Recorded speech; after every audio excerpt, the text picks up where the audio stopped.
주 안에 사랑하는 여러분, 한번 생각해 보았으면 좋겠습니다. 하나님을 믿든지 안 믿든지 우리의 인생에 정말로 소중하고 중요한 것이 있다면 과연 무엇일까요?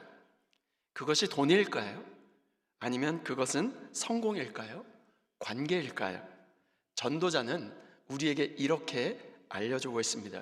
그것은 관계이다. 그 관계가 무엇이냐면 바로 하나님과의 관계인 예배가 가장 중요하다는 것입니다. 예배는 단순히 종교 행위가 아니라 인생의 중심을 어디에 두고 살아가고 있는지를 보여주는 바로 우리의 삶의 거울과도 같은 것입니다.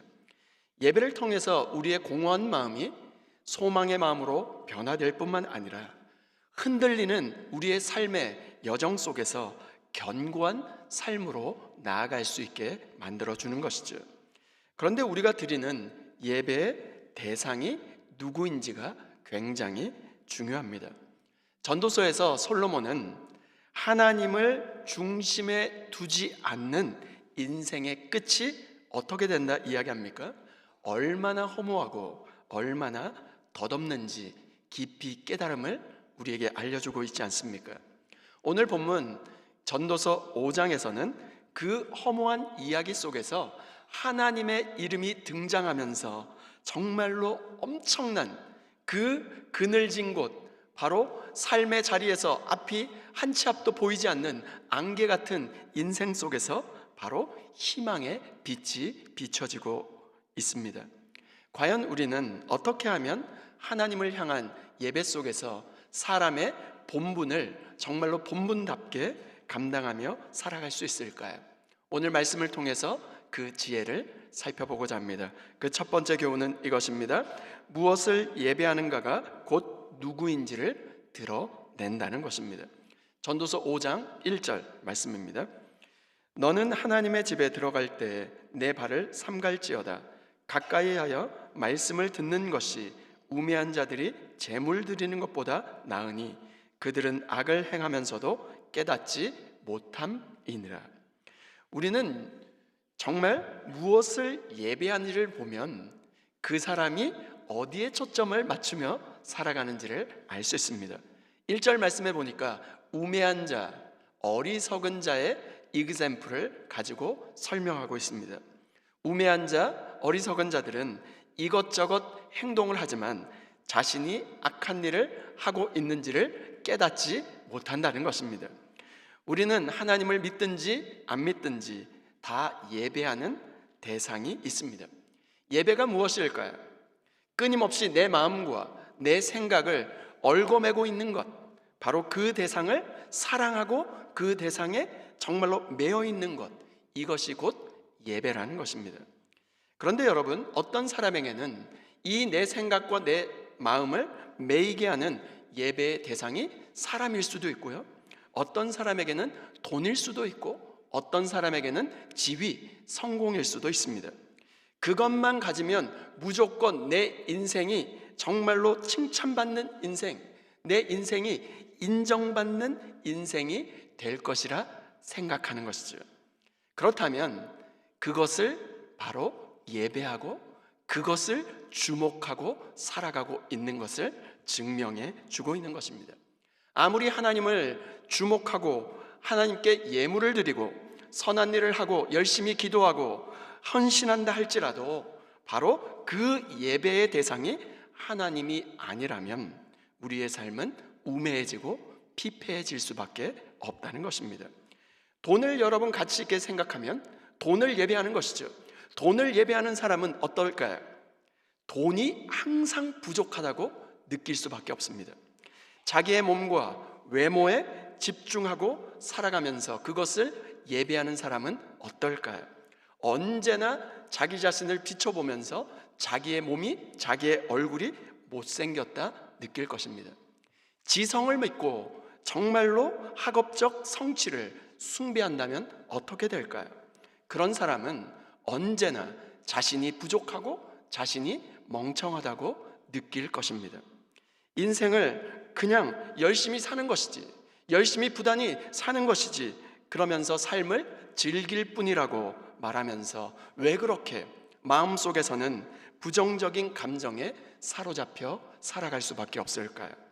왜 늘 자괴감과 염려와 근심과 목마름으로 갈증을 느끼며 사는 이유가 무엇일까요? 그 문제에 신경을 곤두세우며 부정적인 그 감정이 내 안을 가득 채우면서 정말로 내가 그것을 예배하고 추구하고 살았는데 바로 그만큼 내게 안정감이 찾아오지 않기 때문이 아닐까요? 하나님의 자리에 다른 어떤 대상을 올려놓고 살고 그것을 예배한다면 바로 그것이 우리를 질질 끌고 다니며 사는 인생으로 만들 것입니다. 결코 인생의 목마름과 갈증이 해소되지 않을 것입니다. 그것이 세상 말로 어떻게 이야기하냐면 그것이 바로 중독이라고 이야기합니다. 무언가 집착하고 무엇에 중독되어 있다면 그것이 바로 우리가 예배하는 대상이라는 것입니다. 여러분, 연애할 때 기억해 보시면 어떻겠습니까? 연애에 빠진 남녀, 서로 상대방에게 집착하고 상대방에게 무언가를 요구하지 않습니까?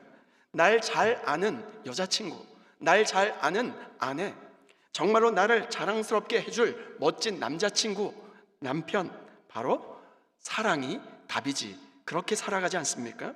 사랑에서 답을 얻으려고 하는 사람들을 유심히 살펴보면 자연스럽게 상대방, 바로 상대 이성, 바로 상대방, 바로 배우자에게 집중하면서 배우자에게 예배 대상을 두고 살고 있음을 볼 수 있습니다.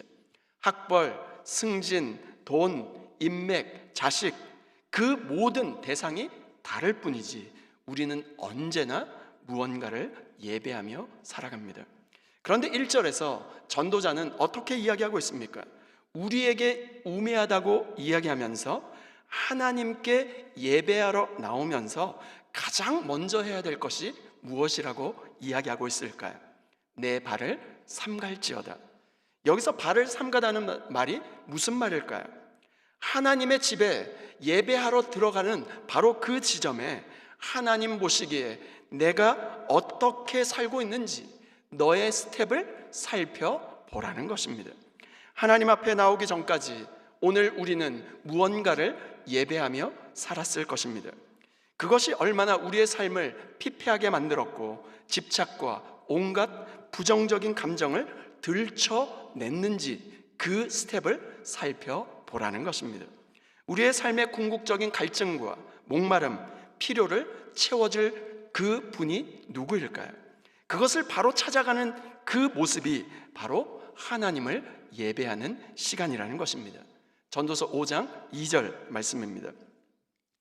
너는 하나님 앞에서 함부로 입을 열지 말며 급한 마음으로 말을 내지 말라.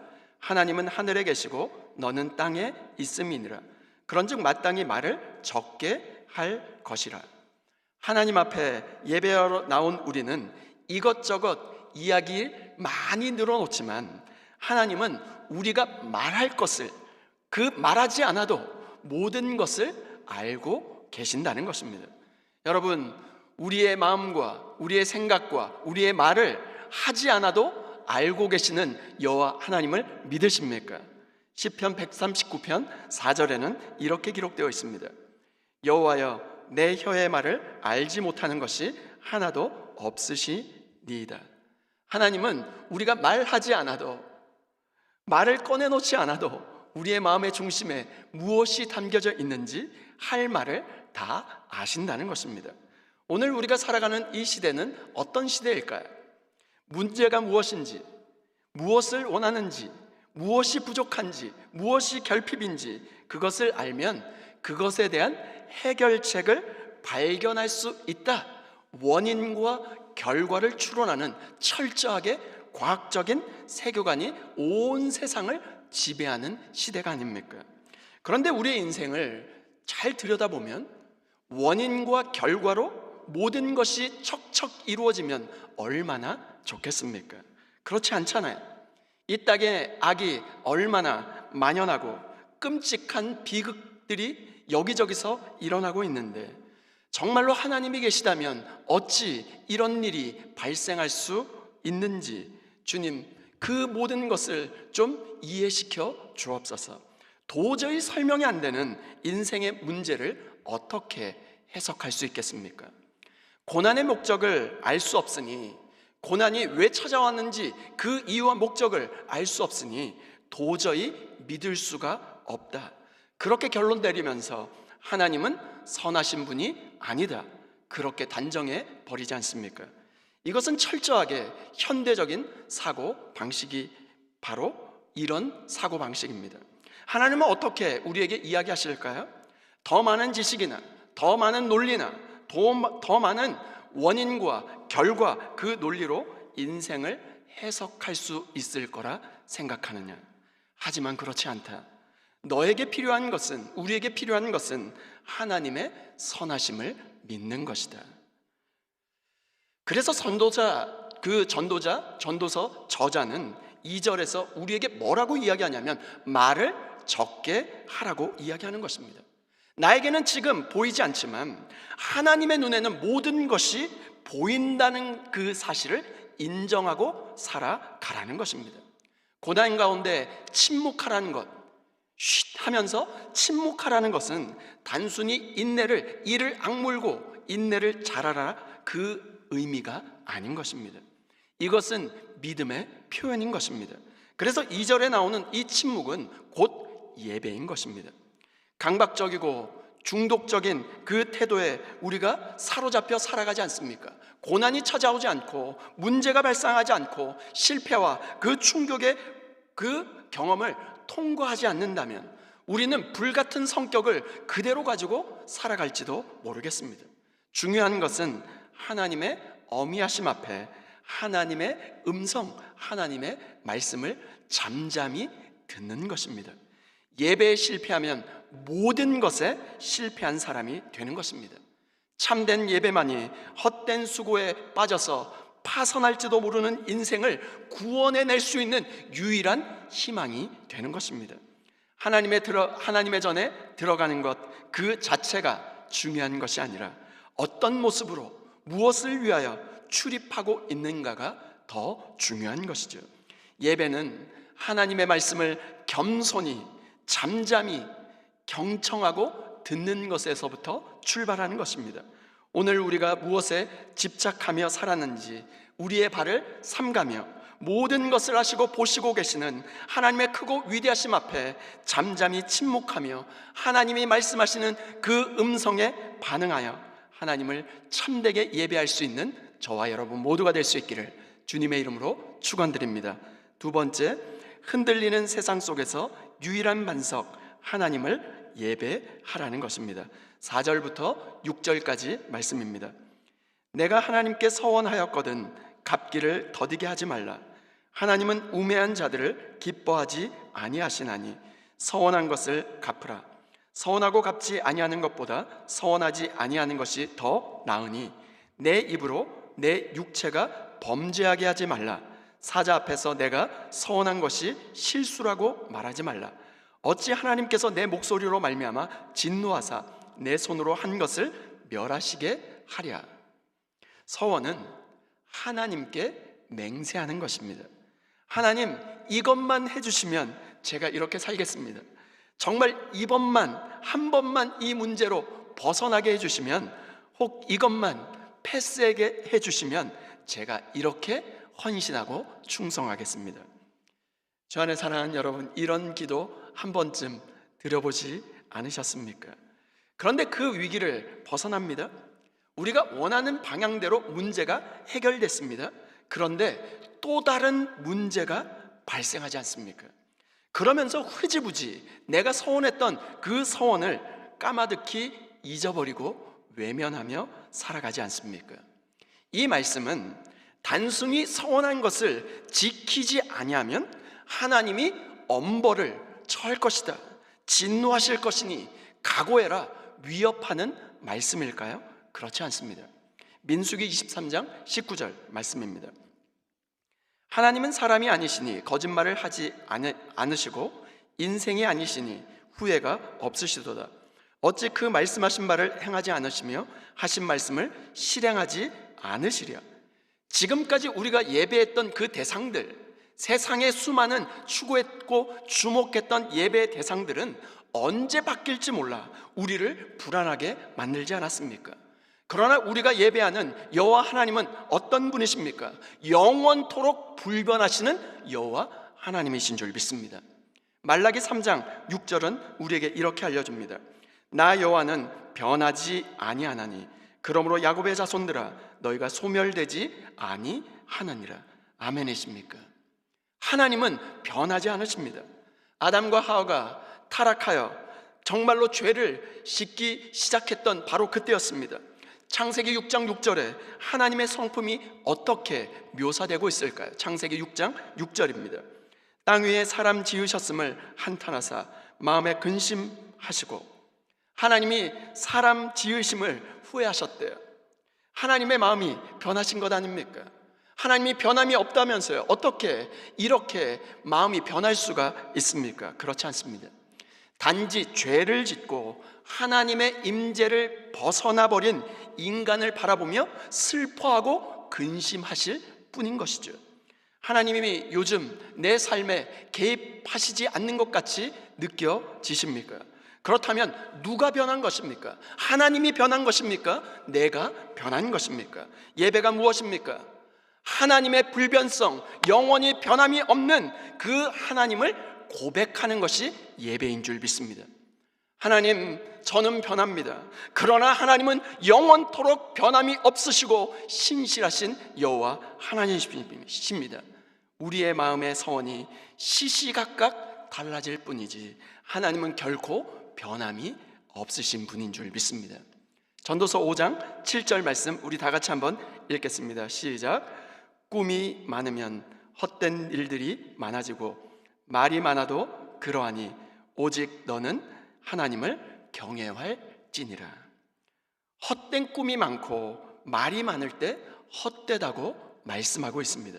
오직 너는 여호와를 경외할지니라. 영어로는 But God is the one you must fear. 무슨 말입니까? 하나님을 경외한다는 것은 모든 사람들이, 모든 세상이 다 변한다 할지라도 But God is the one you must fear. 정말로 우리가 두려워해야 할 그 대상은 오직 여호와 한 분, 여호와 하나님을 경외하는 것밖에 없는 것인 줄 믿습니다.